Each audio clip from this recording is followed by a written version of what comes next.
That song was written by Faith Rivera. Many of you probably know her music. I can just imagine such a beautiful song. And I can just imagine that she really was able to open herself up to that which is bigger and broader, that infinite life that we often call God, source, infinite intelligence, mind, whatever word you want to use for it. And was really able to connect with that and then bring that through. To be able to use the word, the mind, to channel that song. Those sorts of songs that really speak. And I know they speak to me. I'm guessing from your reaction, it really spoke to you as well. Touch something deep within us, a truth that's deep within us. And then, to have Lauren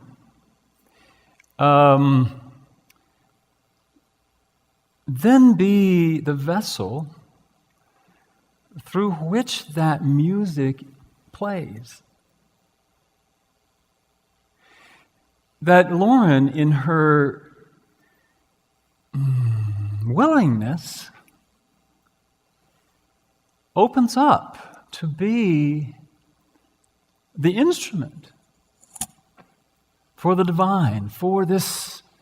The music exists, all around us.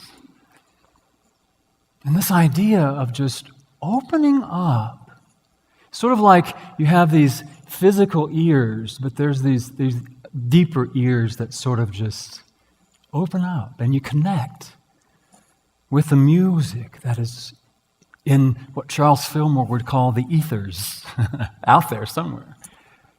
And it's like you become this vessel through which that plays. It doesn't hurt that she has a beautiful voice. But it's really an example of what the experience of the divine. And whether you're a singer or not, I'm guessing you've had that experience. That you open up and you're present, and just that divine inspiration or spark or the word comes to you to say to someone. It comes through your mind, interpreted as word. And we talked about that in our class the other night, that it comes to you. You speak it, and you're a vessel. Through your humanness, it all intertwines, becomes one. Those of you who are writers or musicians in other ways, comes through Martha and Scott and Nick as music. Comes through others as writing.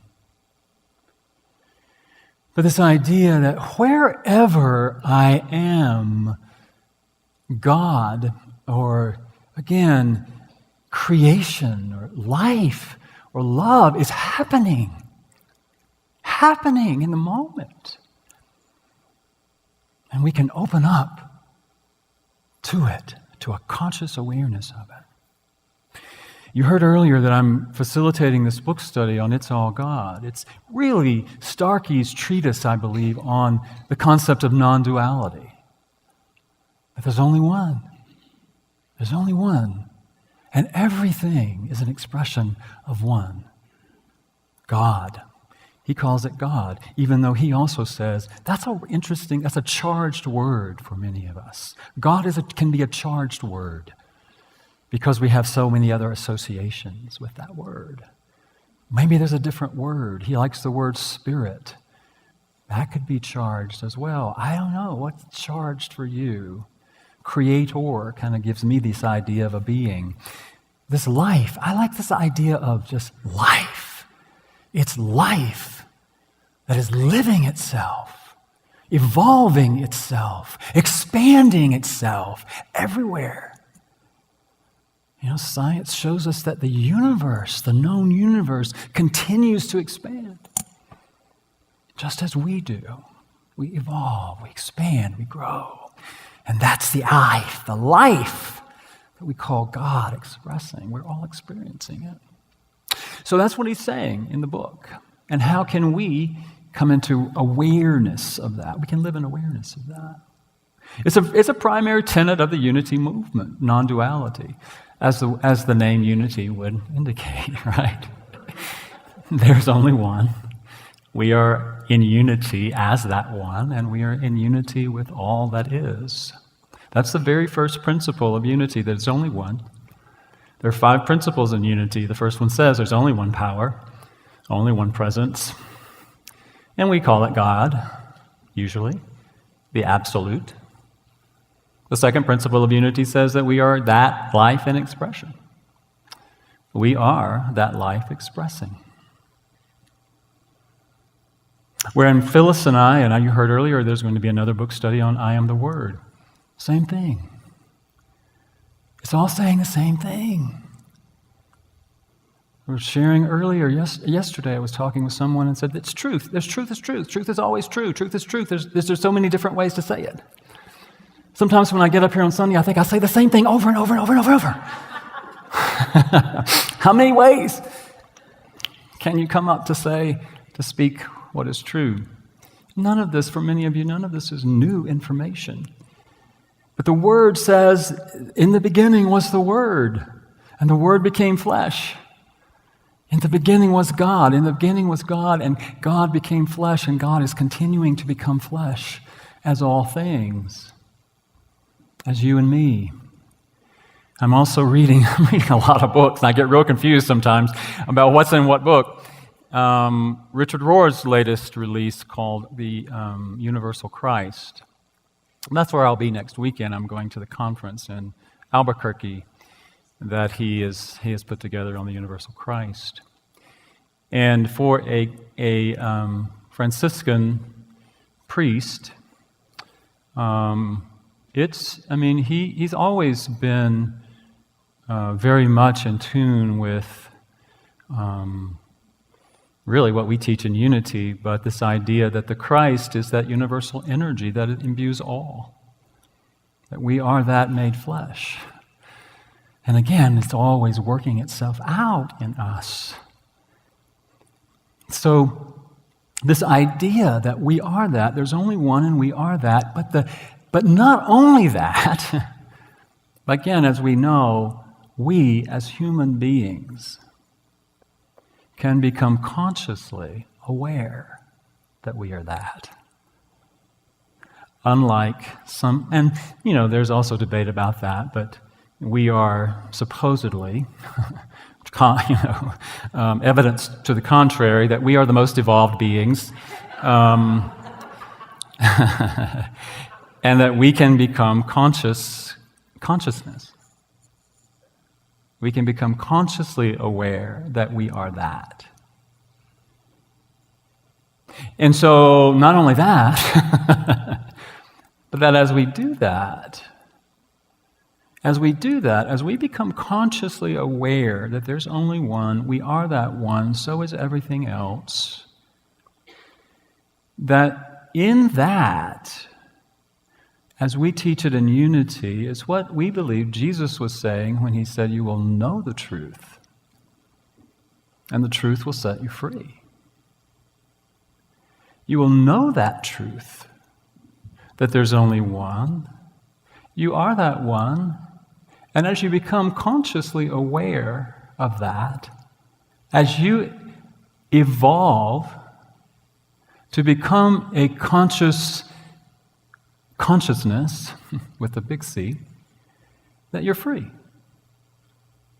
And free to be exactly where you are, and free to be exactly what you're created to be, free of worry, free of doubt, free of fear.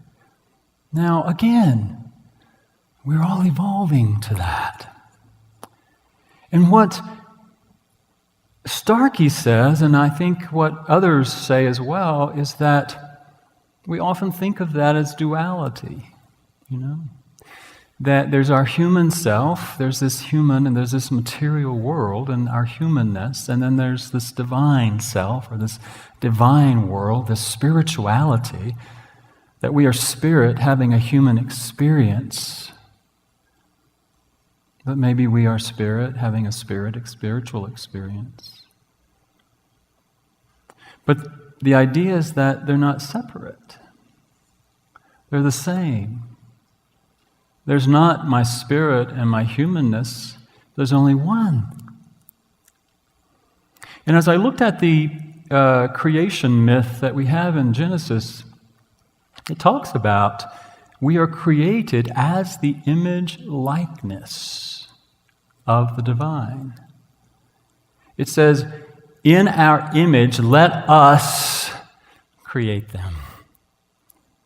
Let us create them. Who is this us? This life.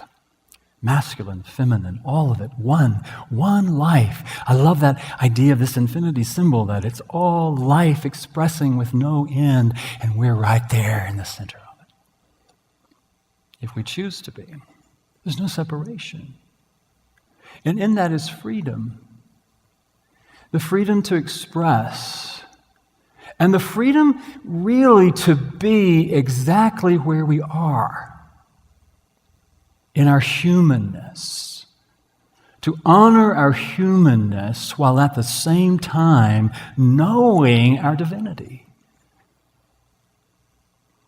He talks about how Jesus walked in that, how the Buddha walked in that, how we walk in a conscious awareness of who and what we truly are in our humanness. That we bring that consciousness to our everyday lives. And how do we do that? That's the question, right? It's a great concept, but how do we live it? How do we live that every moment of every day? And one thing I love about that song is that it even says, in my doubt, God is the faith. In my doubt, I know that there is faith. That is the very essence of who I am. In my human doubt, I can still know that there is faith in me.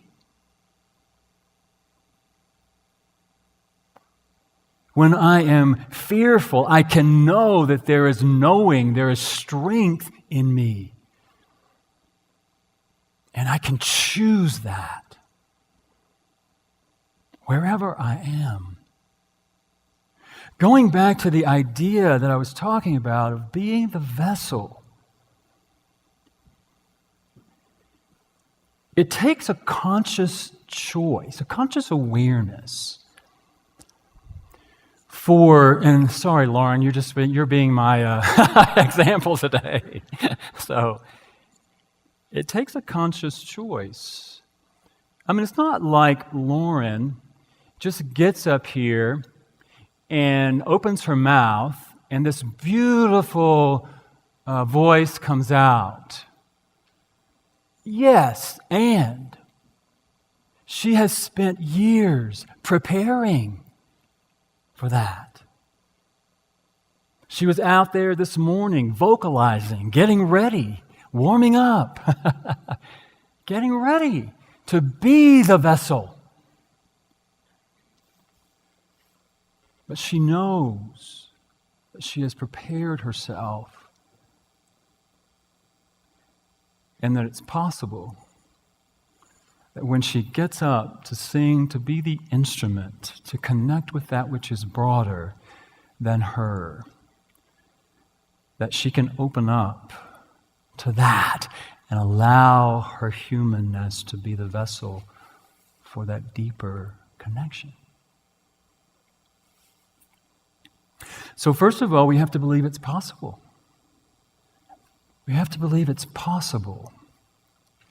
And we don't have to just take it on faith that it's possible. Because we know that it's possible. We've been teaching it's possible for a long time. But Science is now showing us why it's possible, how that works. I watched a video recently. You may have seen it. It's by a neuroscientist named Jill Bolte Taylor, it's a TED Talk. And in her TED Talk is entitled My Stroke of Insight. She also wrote a book called My Stroke of Insight. She tells a story of why she became a neuroscientist. It's because her brother was diagnosed with schizophrenia. And she wanted to understand how brains process things differently. And so she became a neuroscientist, and she found out that there are two hemispheres of the brain that communicate. They're separate. She even brought out a human brain to show the people as she was doing this talk. And please go online and watch it if you haven't already. But there are two hemispheres of the brain, and they communicate. But they're separate, and they process differently. The two sections of the brain process differently. One is the right brain, or the right hemisphere of the brain, is what I'm talking about of being this open to everything. It receives all the information, billions of bits of information available in the ethers, connected to it all. We're all one, and we're all connected, and that part of the brain receives all of that information, and then the left brain receives it and takes it and narrows it down. Detail. The left brain is all about doing. The left brain is all about what do I have to do? What's next on my schedule? Making lists. I have to do this, I have to do that. And so we have both of those. So it's sort of like this idea of the subjective part of us that is connected to all, and then the objective part of us that's connected to this world. And most of us function most prominently from the left brain. Because we are about doing, right? But what she says in there, she talks about how she documents her own stroke in this video. How she woke up one morning with a headache, and she got on her bike and she started doing it, and then all of a sudden she realized that she was looking at her body, and her body was like, she couldn't identify where her body stopped and where everything else began. She realized that at some point she was not connecting. Her left brain and her right brain were not connecting. Her left brain was shutting down because of this, whatever you call that thing, that was going on in her brain, that was growing and shutting that part of her brain down. But her right brain was still working. She was connected to everything. And she had, every now and then, her left brain would come back online, as she says, and say, you have to get help. You have to do something. You're having a stroke, and you have to do something. And so it's a beautiful video, a beautiful talk about how all that works. And she talked about how at one point her left brain had sort of shut down, but she was aware of the allness. She was aware of being connected to it all. All of her memory of past, all of her past baggage that she was carrying around was gone in an instant. And she was in this place of euphoria because her left brain was not functioning. It was not sorting all the information and telling her what to do and all of that. So, again, as we know, as above, so below. Science is showing us how that works. That our brain, we have evolved as human beings. Our brains have evolved as human beings. So that's the way it works. And so we can have access, we do have access 24/7 to all of it. And yet most of the time we're about doing, and I gotta do this. An attachment. So what she suggests is we have a choice. All of us have a choice. Where we're going to focus. Where is our awareness going to be? Yes, we need this part of our brain. Yes, in this human life, we need that to function. But can we allow that part of our brain to be connected more fully and completely to the other aspect of our brain, to connect with everything, to see everything as one, to connect with the oneness of that divine life, and then allow that to inform what we do, who we be. It's a choice, and we do that through meditation, contemplation, prayer, all of the things that we do, that we teach about opening up to connect. And we make the choice. We have the opportunity to choose. To know that when I'm in doubt, when I'm in my humanness, and I'm in my doubt about whatever that is, that there's also that which is the faith, that is a power within me. When I'm in fear, I can also know that there is a power of love that is a part of me, that I can call on, that I can connect with, that I can bring through in my life, in my decisions. I can know that there are things about my human life that I might want to change, that I might want to change something about my body. I might want to change something about my relationships or my job or my finances or whatever that happens to be in this material world. But I can also know that I don't have to judge that in order to make the change. I don't have to be in fear about that in order to make the change. In fact, when I make changes from fear, I'm only creating more opportunities to have fear. Can I call upon, open up to the higher knowing and bring that through in my decision making, in my choices? Can I love me, be in that place of knowing who I am? And then can I extend that to other people? That's sometimes the key, isn't it? Well, it's almost sometimes harder to do it for ourselves. Because we all judge ourselves. Well, I'm saying that like I know that. I would say I can get into judgment about myself or my life situation and get into fear about that sometimes. But when I can know that, when I can honor that, I can transform it. I can transform it. I can feel the fear. I can recognize what the fear is about, maybe. Fear is usually because we have this idea that some aspect of our divine self is not being expressed.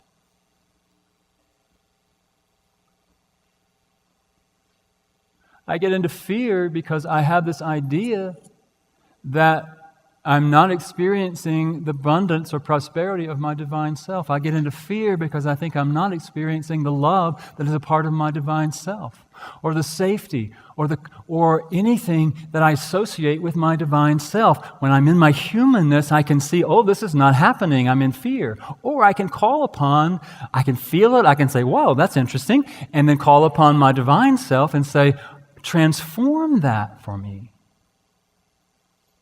I know that in my divine self, there is love, there is peace, there is abundance, there is prosperity, there is joy, there is all of these ideas that I associate with that. So I can call upon that.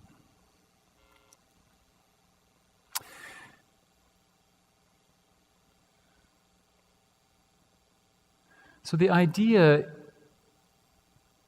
what is the point? What is the point? The point is really that we, in our humanness, wherever we are, as the reading said, we haven't fallen, we're not bad.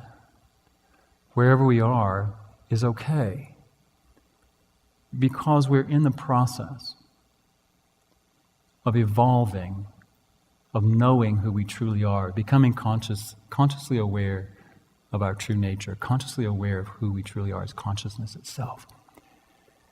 And wherever we are on that path, we can open ourselves up to a greater understanding, a greater idea, a broader idea of who we really are, and bring that to bear in our humanness. And we can see ourselves through that lens. Rather than judging, we can look at ourselves through the eyes, I hate to say this, but through the eyes of God. And not only that, but we can do the same for each other. And that's truly the key, I think, to bringing forth this world that we all want to live in. Knowing who we are, seeing that expressing as ourselves and as each other. Even when we judge each other, and even, what I want to say about that is, again, there may be things that, what I want to say is that I'm not advocating anybody tolerating or condoning unloving or unkind behavior. I'm not saying that at all. I'm saying that we can observe that in someone and not necessarily go into judgment about it.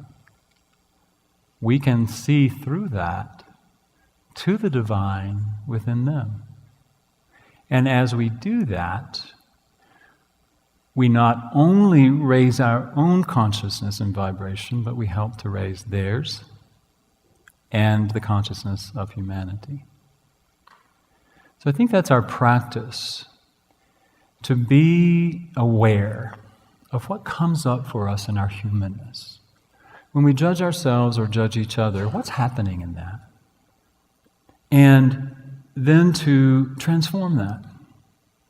To see through the eyes of the Christ, to see through the eyes of God, to see the truth in and through everyone.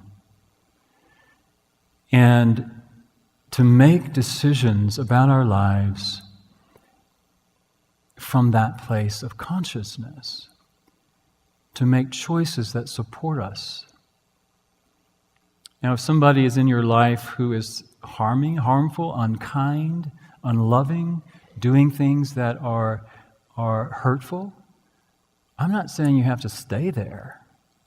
You can remove yourself from as a loving kindness to yourself, but then choose to see the Christ in and through that one.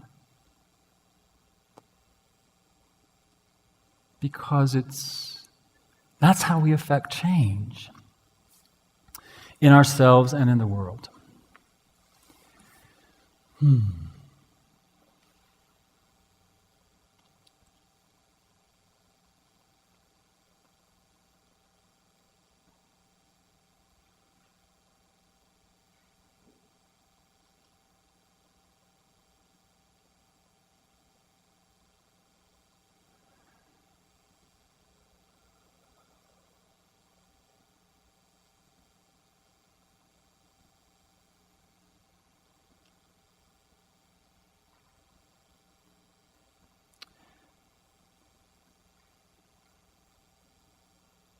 So I really just want to wrap this up, because I know that I'm doing a lot of talking, and I'm not sure that I'm really being clear. I want to go back to how I started.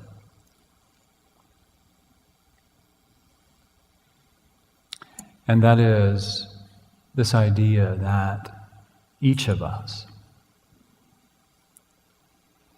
I believe, is truly here to be in service as a vessel